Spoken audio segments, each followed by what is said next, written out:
in Croatia, the majority of the deals are agreed and negotiated in cafes, not in an office at a big table. The people are different type of the people. So that's, I would say, there is a beauty of the Balkan standards, which here is appearing on a European secured level. So that's a plus here. But we need to understand and we need to speak this language. Otherwise, they don't take us serious. 10, 15 years ago, the investors were buying a land plot for 100 euro, let's say, and they wanted to get out of this deal for 500 euro in 2 or 3 years. That was the going in and going out. Speculative investors were there on the market. Today, institutional, professional investors and developers trying to make money because the processes are much more clearer, and those companies which has got the relevant connections on the local market as well, plus with the international institutional investors, they are able to provide the requested service and I would say returns as well to their back investors.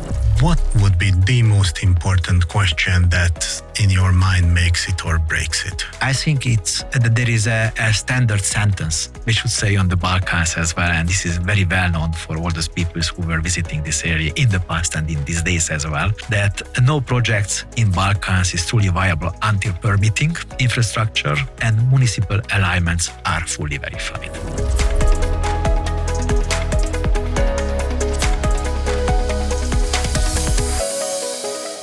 Welcome, everyone.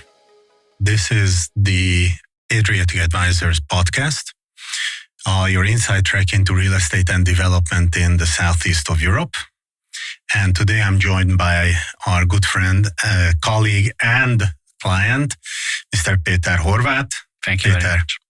A couple of words about yourself, please. Yeah, thanks a lot. I'm just, that as we were discussing, knowing each other since a long time, because, that we are in the real estate business in Central and Eastern Europe since more than 20 years, I think.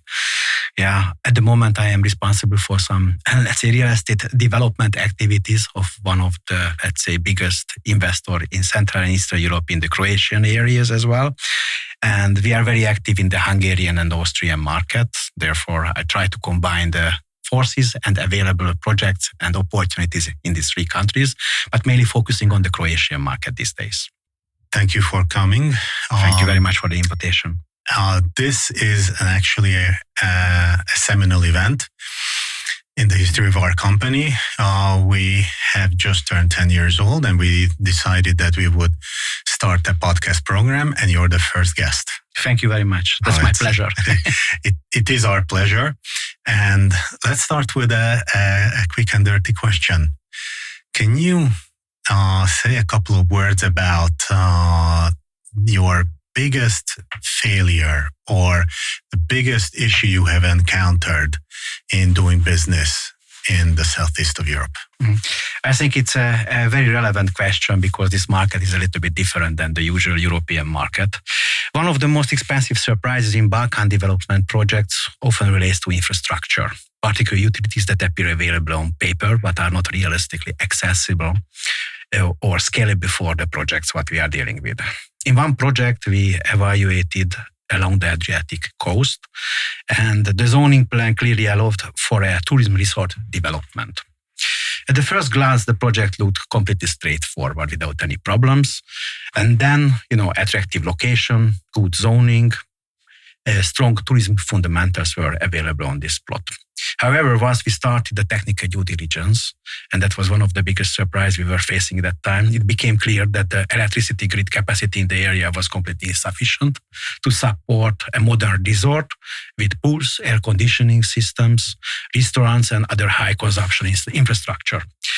The early warning sign was a little bit, I would say, subtitled in this case. The local grid operator couldn't provide a firm written commitment regarding the project, which may require a very, very costly grid in this case as well. And that's why we were a little bit suspicious and we had to invest a lot of money into the local grid and the infrastructure in order to make the project feasible at the end of the game. That was a little bit of surprise because on paper, on the first glance, everything seemed to be nice and beautiful and shiny. And when we went to the details, it was a little bit different that time. The devil is in the details all the time. By the way, you have touched on a lot of things, and our viewers probably may not have heard really about your company outside of Hungary and then Croatia. Who is SKR Holding? SKR Holding is combined, I would say, efforts and combined sources of different Hungarian real estate investors, one coming from the real estate development business, and his personal experiences and reference works are related to the old sunny shine of the Hungarian development market from Trigranit. He's the owner of the company as well. We have got investors from the Hungarian concrete business as well.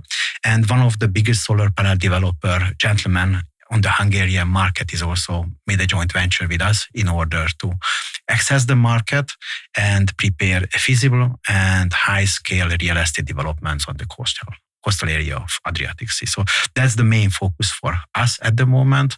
I have got, as I mentioned at the beginning, more than 25 years of experience in real estate asset management, investment management, and developments. Working for ING Real Estate at the beginning, having some experience at Cushman & Wakefield, then spent some time on the international real estate market with Hypo, Alpe Adria Bank, Volksbank, and then also had got a couple of years of experience with Unibail, Rodamco, Westfield as well on the retail business. After coming back to Hungary, I was started to focus for the residential and the hospitality market in Croatia and in Hungary, making a joint venture with the mentioned parties. Okay, you mentioned that you guys are active in the southeast of Europe. Primarily, we have cooperated in Croatia. If you could, for our viewers, could you categorize or maybe group which would be the top 2-3 locations within the southeast of Europe, or in particular Croatia, that you would focus on? I would say that, we have to separate the Croatian market these days for 3 main sectors. One sector is the typical hospitality business, which is the coastal part of Croatia. I would also, within this, let's say, region or the sector, I would also separate 2 things. One is the continental part, and one is the so-called island part of the business, which is also a little bit different than the usual one. The second part, which is also now it's an emerging business at the moment, is mainly the residential developments in the main cities of Croatia. I would focus on mainly for Zagreb, but on the other hand, many other companies are appearing now in Slavonia as well, industrial companies where the accommodation is a big question for the employees and for the management. Therefore, making the residential accommodation units for them is also seems to be a good business. And due to the emerging industrial market of Croatia in the last couple of years, the logistic market has achieved a significant improvement, which means that these relatively cheap big boxes in the continental area of Croatia seem to be also providing a good return for careful investors. Compared to 10-15 years ago, what do you think became easier or more predictable, and what became more complex? In a nutshell, I would say that over the past decade, several aspects of the Croatian real estate market have become significantly more predictable. That's a very important point from investors and developers' point of view. First, the legal and ownership framework has improved substantially. That was a significant improvement. Land registers are more transparent. Property rights of the land plots are clearer, and the European Union regulatory alignment has reduced some of the uncertainties which were foreign investors previously faced.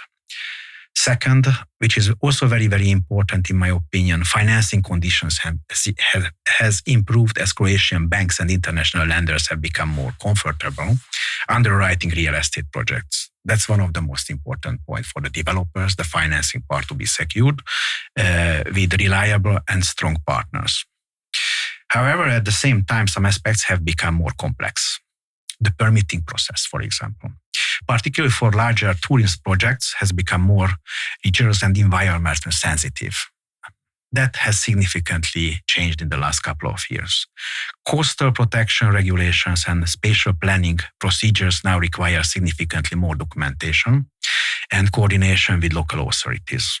In other words, Legal security has significantly improved, but project preparation has become more technically demanding for the developers. What are the top 3 questions, if you can say so, that you would receive from any potential co-investor or JV partner or from financial institutions regarding your project, or even before the project, when you speak to them about potentially entering the region with you? What would they ask? As far as I will see now these days, that serious investors today approach Croatian development deals with much more structured due diligence process than they did 15 years ago, for example. The 3 questions almost always come up early in the investment process is that, first of all, investors want to understand the realistic permitting timeline as well. Permits are the most important things in Croatia. It is no longer enough to say that zoning allows development. Investors want to see a clear permitting roadmap as well. Secondly, they want infrastructure certainty, particularly regarding electricity, water supply, and road access. This is completely out of the hand of the investor and the developer. Therefore, this must be on the place in order to see the security for the long-term process as well. Third, they focus heavily on exit liquidity, meaning who the eventual buyer or operator will be once the project is completed. Then in this case, the tourism projects, for example, which involves identifying potential hotel brands or resort operators, should be done in the early process. They want to see the exit very, very securely. I think that these questions reflect a shift from speculative land investing, which were very, very common in the past, now towards some kind of structured development investment processes. So, in other words, in your experience, investors, even financial institutions, they are much more hands-on, much more involved now. Much more involved now and focusing on certainties. The checklist has got much more boxes these days. I see. I see. So, since it has become much more hands-on, it has become much more complicated and structured. Can you provide a realistic timeline, let's say from origination, finding a plot of land or a building for repurposing, whatever may be the target? Could you say how long would it take to actually make it a project? And then how long would it take to actually develop that project? And maybe, just maybe, a ballpark estimate on how long would it take to actually exit from that project? Mm-hmm. Yeah, let's separate the process in, I would say, 2 main phases. One is called pre-development. The second is the development. And then the last one is usually, which could be added to the first 2 phases, but it's not a part of the development procedure, is the exit. For a complex research mixed-use project, in this case, I would say that in Croatia, a realistic pre-development timeline is typically 2 to 4 years before construction begins. This period includes land acquisition, zoning confirmation, conceptual planning, environmental studies, infrastructure negotiations, and obtaining the building permits. But many investors at the moment, unfortunately, underestimate and have got big problems basically about this coordination time and also the amount of the energy which is required between the architects, engineers, municipal authorities, and utility providers as well. The planning phase is not just a bureaucratic process these days. It is also where the economic feasibility of the project is refined. Therefore, no development should be started basically before the pre-development phase is successfully and fully confirmed closed. About the economics, if you see this one as well. The construction costs in Croatia have increased significantly over the past 5 years. But this is not only the problem, though. The additional problem is that one that largely due to the labor shortages, material inflation, and increased construction demand driven by tourist development has also made significant problems. So in order to estimate the development phase, you have to define the location, which at the beginning we were discussing earlier, that there are different type of areas of Croatia can be identified like the islands. It's a completely different world, for example, for these problems and for these activities and for the costs as well and for the timeline as well, than to make some kind of nice hospitality development in Dalmatia, which is connected to the continent and it's more European part of the business as well. So that's what I would mention in this case as well. The exit is also depends on the scale of the project and the status of the project. And it is also very important, the credibility of the developer. That's also something very, very important in this case. Many banks are now for financing requiring also a high credibility general contractor who is developing the project. Without it, they don't even considering the financing of the project. Therefore, these details has to be very carefully managed by the developer and put together for the final deal as well. The projects can be somehow also developed for owner occupation, which means that the developer is keeping the project and that operates it as a normal income producing property, or for sale. This sale could be basically a clean exit, or an exit with an operator which was chosen for or tendered for the entire activity. That also makes it a little bit different because there is no uncertainty for the investors, for the future investors for the project. Therefore, it can happen with a good marketing within 2 to 6 months, for example, in this case. When there is no end user and then there is no operation, it is based on the, I would say, institutional appetite of the bigger projects at the moment, due to the political and worldwide turbulence, it takes a little bit longer time. I would estimate 6 months to 1 year in this case regarding this question. We have seen over the past 10 to 12 months an interesting shift in the willingness and interest of institutional investors, high net worth individuals or funds. They turn their attention towards a region. Do you see the same? So do you feel that the market is becoming much more interesting, inviting or appetizing for potential investors? Yeah, but there are 3 factors which need to be somehow always considered, and the big funds, as well as you mentioned, they are heavily focusing on. First of all is basically the legal certainty. Croatia has got a significant advantage compared to the other regions like Albania or Montenegro or Serbia. It's a part of the EU. The legislation is completely, I would say, in line with the EU requirements. The second thing is also, which is very, very important, the security of the income. Institutional rentals, institutional companies providing the cash flow for an investor is also some kind of security. And the third price, which is also like making the 3 legs of the entire investment fully compliant, is the price. That could cause some kind of problems in Croatia because sometimes they believe that they are the best on the market, not only in Europe, but in the world as well. And the price is completely unrealistically high, which is keeping back the investment flow to this type of the activities. For example, these days, if you would like to go to have a nice holiday in Croatia, it costs a little bit more than in Italy. This has never happened 10 or 15 years ago. But now it shows that the supply and the demand, for example, for the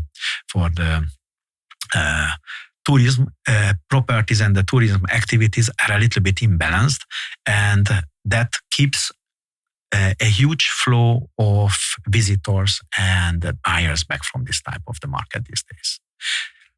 Interesting observation. And I jotted down a question which rises from this directly, which is under such a scenario, do you see that instead of capital appreciation, either it's a stagnating market or even yields are beginning to rise and capital values lower? Actually, that's a very sensitive, balanced question as well, and it's very, very important because for those investors which are looking for security at a similar yield level, they can find better projects in the vicinity on the Western European area. Therefore, a German investor to be convinced to Croatia is almost impossible at the moment. But the appetite for, I would say, higher yielded projects now, Croatia is also getting too expensive. Therefore, they are going down to the south, further down to the road to Serbia, to Montenegro, to Albania, where the risk level with the prospective income and yield level is getting much more balanced in this case, what they can take it. So now Croatia, in my opinion, has got a huge advantage for the, I would say, that type of the investors who are looking for a little bit more secured, but even higher prices. It's a part of the European Union. This is one of the, I would say, the closest coastal beaches to the European Union states and investors and end users as well, like from Poland, Czech Republic, Austria, Hungary as well, or from Romania as well, where they can easily access this type of the area. But first of all, again, pricing is extremely important. And when this type of the, let's say, Balkan negotiation tactics are starting, it means that these investors can be a little bit, surprised in many stages of the due diligence when they are starting to deal with some kind of investment projects. And that's not good for them. Implied in your answer is that the makeup of the investors over the last 10, 15 years dramatically shifted. Significantly, in my opinion, and as far as I see it as well. For example, now the majority of the investors are coming from the East regions. A couple of years ago, Russian investors were very active in this stuff. Now this flow has been cut. German investors, English investors, Norwegian and so-called North part of European investors were also very active here, but they have burned their hands many times. 10 years, 15 years ago as well, because they were promised everything. They were not experienced developers or investors in this region. And then this type of the promises were not provided to them what they were expecting in order to finally take the upside of a development. And the second thing is not only this ones. Now, due to the part of the European Union structure, some of the so-called cash flow hunter investors now on the market are satisfied because if they are thorough enough, they have got the local partners, like for example, we are dealing from end-to-end processes in Croatia as well. They feel the security that they can see the end of the process, not only the permitting part, acquisition permitting part, and the development phases, and the exit as well, which means that now that's a completely different type of investor would like to have the full procedure, providing them the requested return in this case. 10, 15 years ago, the investors were buying a land plot for 100 euro, let's say, and they wanted to get out of this deal for 500 euro in 2 or 3 years. That was the going in and going out. Speculative investors were there on the market. Today, institutional, professional investors and developers trying to make money because the processes are much more clearer. And those companies which has got the relevant connections on the local market as well, plus with the international institutional investors, they are able to provide the requested service and I would say returns as well to their back investors. What about investors arising from the GCC region? We have seen ourselves Albania, Montenegro garnering the bulk of the interest from Saudi Arabia, Qatar, Abu Dhabi. Do you see the same? Yes, I see the same. And it's also interesting that there are thousands of islands in Croatia, for example, on the southern part, close to Split, for example, like I would mention Brač as well. The interest appetite from Serbia, Montenegro, and southern area are increased significantly there. However, in the last couple of years, this was, as I mentioned, from the Western European regions, from England, from Norway, from Denmark, for example, and that has shifted to the south in this case. I see. So in this case, let me pick your brains a little bit further. What makes a project interesting, appetizing for Peter? For me, I would say that those projects are interesting which has got the fundamentals. as many real estate professionals saying on the market, that the most important thing is the location. That's one thing. Is still what the we same. are. Yeah, that's what is very, very important. The second thing is that one, that in Croatia there is a specialty. In order to develop a project, you need a thorough and detailed cooperation with the local professionals and with the local municipalities as well. Without an alignment there, you can achieve a building permit within 10 years. If you are making the thorough research and you are building up these right connections, that would take between 6 months to 1 year maximum. So that's a huge thing. That makes the security. The third thing is to provide and have some kind of local partners in the business as well, not only from the development, but from the construction side as well, because that's one of the biggest risks at the moment. The costs and availability of the working power to deliver a project in time, in a quality, which meets the requirements and requirements of the investors at the end of the game as well. If you would look at a project today, and let's look at the segments, what would you choose if it is industrial, logistics, retail, hospitality, and let's say residential? Yeah. What would be, first of all, what would be the KPIs? And then maybe locations, and maybe say a couple of words, if possible, about the size. Size, I would say, let's start from the back in this case. Size, I would, if I am testing a market, the size should be relatively small. This is the best thing, because what you can see on the internet and hear from the local agents, basically, who are doing the marketing, usually it doesn't cover the real, I would say, truth of the market. And people are usually saying about and speaking about square meter prices, sales prices, but they don't specify the size of the project, the size of, let's speak, I would say, in a very, very small magnitude. Speak about residential flats. They say average sales price in Croatia is 2,500 euro. But this 2,500 euro in Croatia can be diversified and varying between 600 euro to 8,000 euro as well. The average would be like this one as well. It depends on the location, depends on the type of the property, depends on the size of the property, and depends on the quality of the property, who are going to be the end users of that one.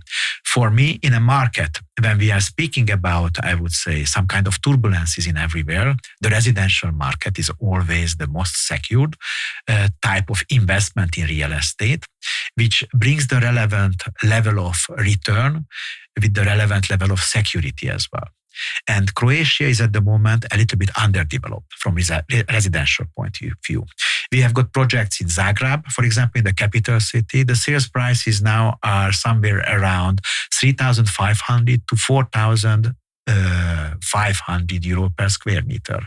This level complies with the requirements of Hungary as well, of Budapest, for example. Yeah, similar pricing. And again, we are getting to the point that everything and every type of the price is always dependent on the level of the supply and the demand. The old Yugo times, they have got the flats. People would like to a little bit improve their accommodation in this case.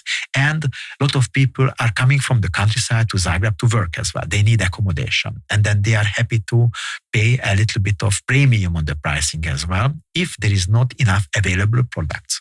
The second thing, which is also very, very important in the real estate development market, I used to say that this is like a playground for investors.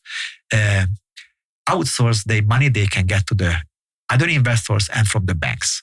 So the loans are very important. What type of the loan structure you can achieve, for example, because when you can get some kind of cheap loan for 70% of a development from a bank without any significantly problematic conditions, then the gearing is appearing, everybody is happy and moving forward like a steam engine. If there is no financing, then everything stops. Even if there is a demand for the market, the developers cannot put together the relevant sources in order to finance their projects. Nothing happens. And that makes a problem. That was, I think, that the biggest issue in 2008 as well. How fast could you achieve let's say 30-40% pre-sale in a given residential project? It's again depending on the location, type of the project. Now, if you want to go on the, let's say, the relatively low risk level, it means that relatively smaller sizes of flats. It means that from 35 to 60 square meter flats, it means that, one room, one bedroom flat, 2 bedrooms flat in this case as well, because usually the buyers are not really interested in the square meter price. They want to comply with the market price, but they have got a bulk of money they are ready to spend. For example, in the capital city in Zagreb, this bulk is somewhere around 350,000 euro. You need to be under this price, providing that type of the accommodation, even if the flat is a little bit smaller, but you need to have a parking lot for that one, some storage place, a beautiful, nice, very well furnished flat. At the end of the game, they're going to furnish it themselves, so we are not providing furnished solutions at the moment. And now it's important to have a balcony after the COVID situation. So if it's existing there, then that's a relevant bulk in this case. If you go to the countryside and you see 350, 400,000 euro, then you can buy a house there. So that's not competitive. In order to, in a city like Osijek, for example, smaller flats in the downtown in the range of 35 to 45 square meters are sellable over 3,000 euro per square meter as well. Why? Because this bunch of money, which is basically multiplied by the square meter, let's say 40 times 40, 160,000 euro. It means that it's under 200,000 euro. There is a huge appetite for that one, because if they want to buy a bigger one, for example, they go out of the city and they buy a house for 350,000 euro. But this is a different type of investment, a different type of user at the end of the game as well.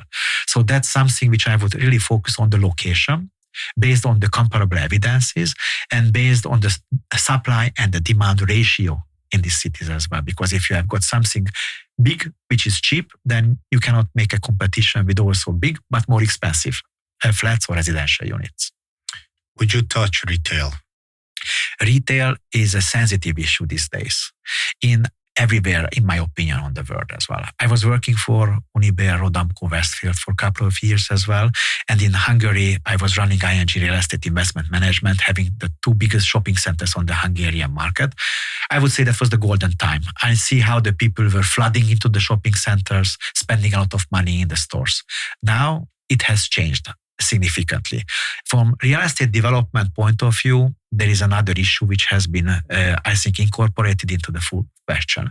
Owning a real estate and operating a real estate with these energy prices is extremely costly. That's the first thing. The second thing, a retailer in the real estate business always look at the basket, what he needs to spend for the accommodation. It means that incorporating the service charge, the utility costs, the gas, heating, electricity, plus the rent. This is the so-called basic regie cost. 10 years ago, rent was something. Regie cost was a little part of the rent. Today, the mentioned regie cost can achieve the level of the rental income, rental levels as well, which means that in order to comply with the requirements of the purchase power, the rents are lower, which means that the returns are lower, the risk is higher. Therefore, I would say, in my opinion, that the retail business in Europe at the moment is a minefield. I tend to agree with you. We've seen the same shift. We have seen a lot of the existing investors trying to get out of their retail units, not in as much as the supermarkets or hypermarkets, but rather the high street retail units that were either oversized or undersized. And sorry to say, we have quite an issue in facilitating such transactions. Let me ask you another segment, offices. Since the COVID, the office business is a black hole for us. We see significant changes on the market. The usage of the offices are not on the level which were in the last couple of years. However, building a property, which is an office building on a good standard, taking into the consideration the energy efficiency, the ESG structures, is a very expensive game. And the office building has to have a location which is very well accessible in the downtown somehow, public transportation, providing the relevant number of the parking lots for the office users. So it is a relatively high expense to develop it.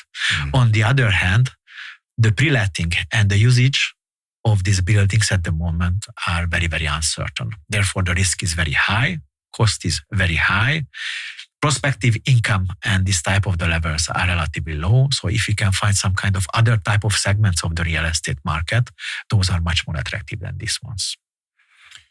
What I'm keep hearing out of your words, even if it's not spoken, you imply it, you somehow allude to it. The Croatian market has grown up, so it has moved away from its previous stance as a holiday destination, somewhere where you buy a villa or something just to have it and have hopes and dreams. And now it is very structured, very destination type of investment that if you want to buy there, you go and buy there, not because you are holidaying there, but you intend to make a profit. I intend to agree with you. So that's now it's a grown-up market. There are specialties of this market. The specialties, for example, is the type of the people who you need to deal with.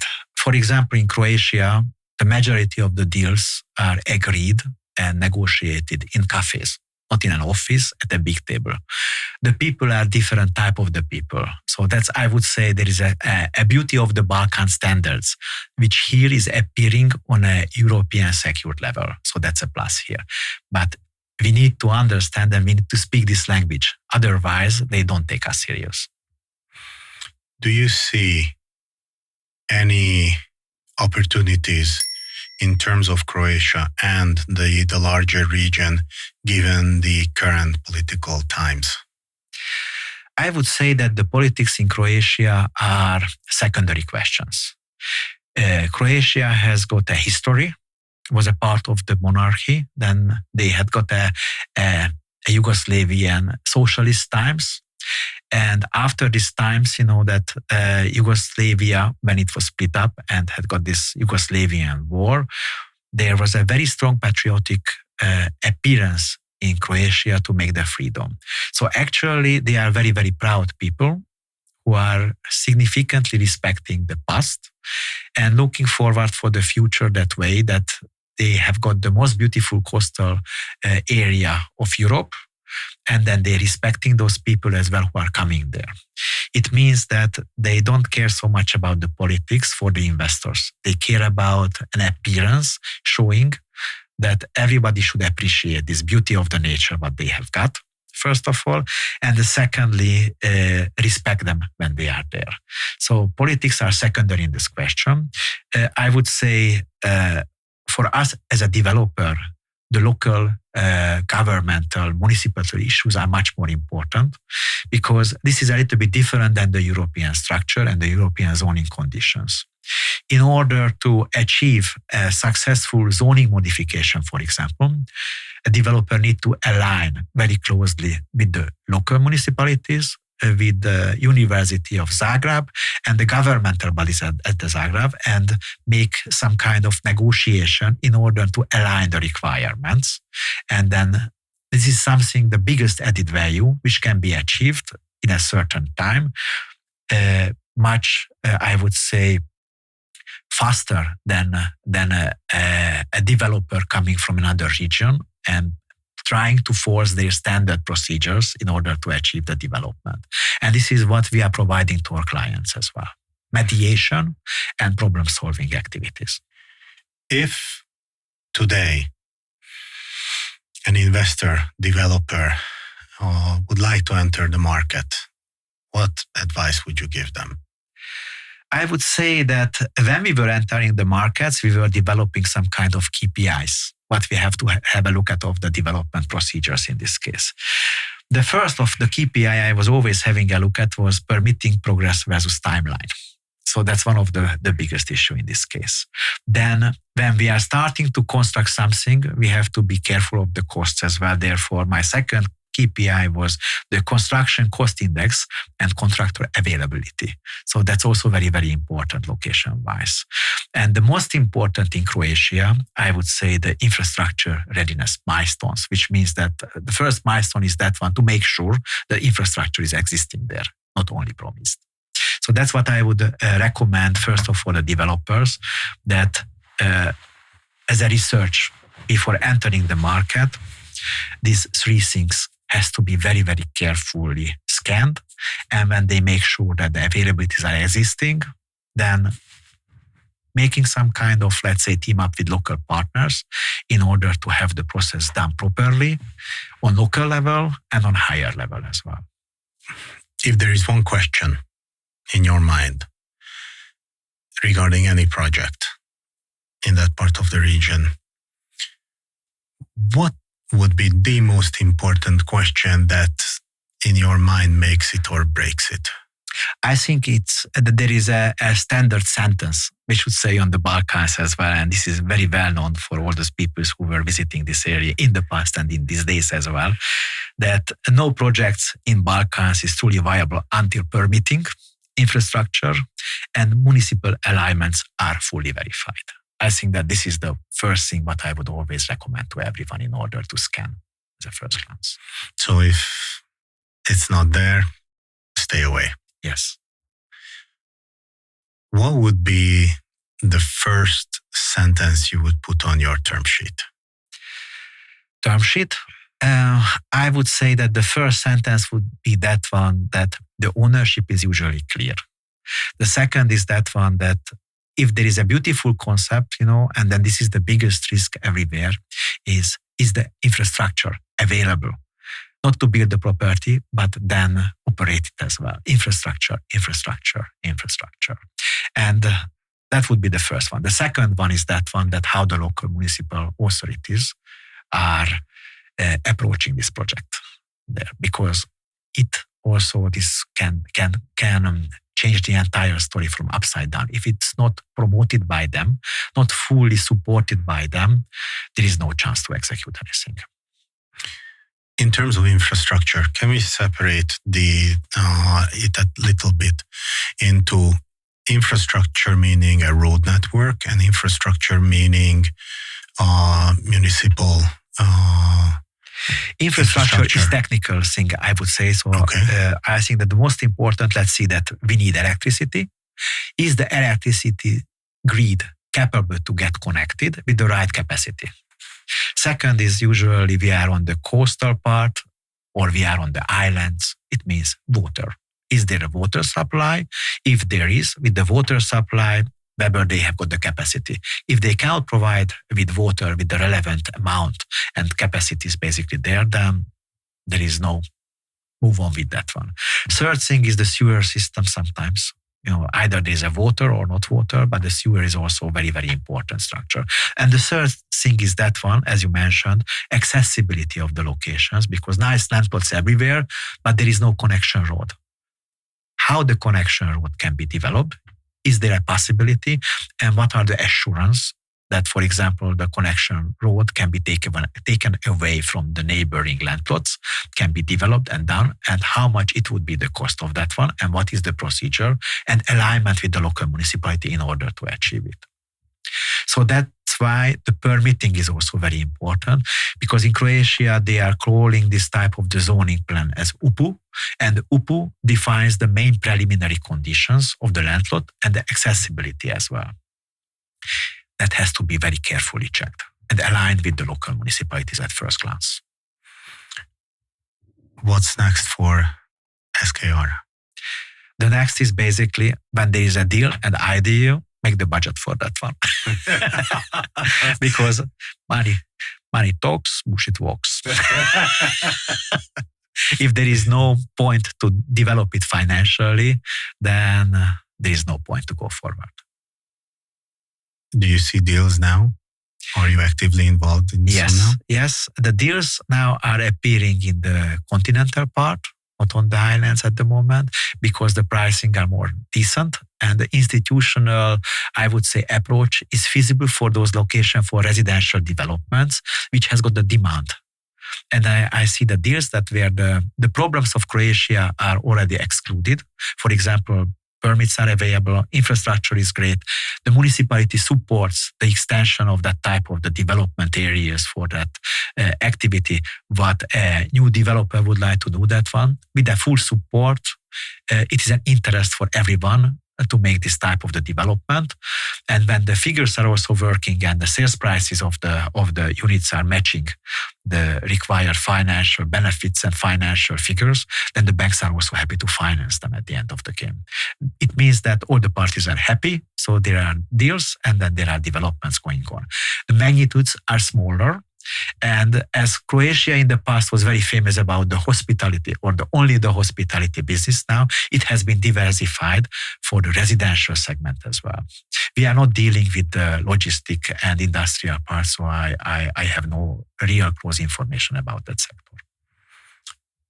After Croatia, what would be the first market you would enter in the region? I would go down a little bit from residential point of view.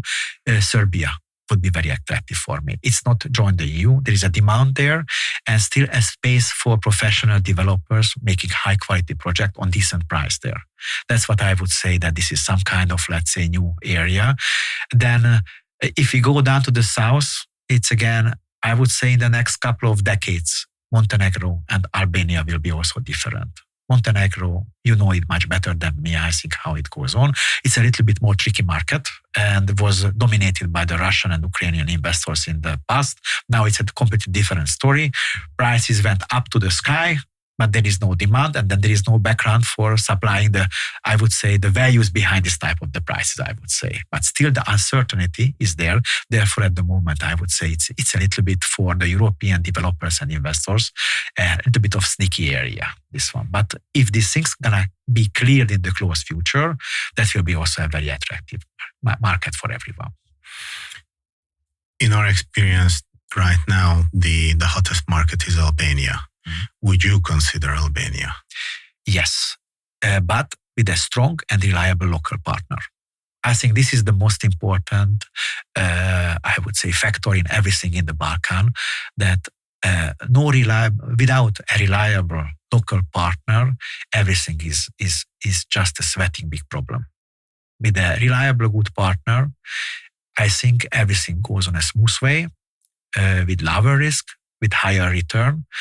And it is also a specialty of this region. Then with the local partners there, a good chemic relationship and a handshake worth more than a 200 pages contract. So that's also a specialty, but it's a different culture. And if we're gonna learn it and adapt it, I think we will be able to use it on a very, very efficient way. Since you said that banks and institutional investors now would like to shy away from construction management and go into a much more stabilized, structured development of the project, do you see local, medium-sized, large, reliable construction companies, and not only the big ones of the world, of the Strabags, the Svitelskis, and the others?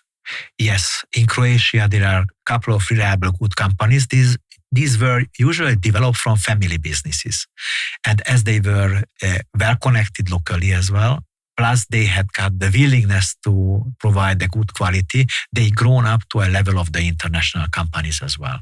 So I think that this type of the risk has been reduced from development point of view in the last couple of years down to an acceptable level to deal with this type of the people as well. Plus, through their connections, the permitting procedure is much easier. So it's not only location, but connections. Exactly. Okay, it's a little bit like James Burke's famous television series on the BBC, Exactly.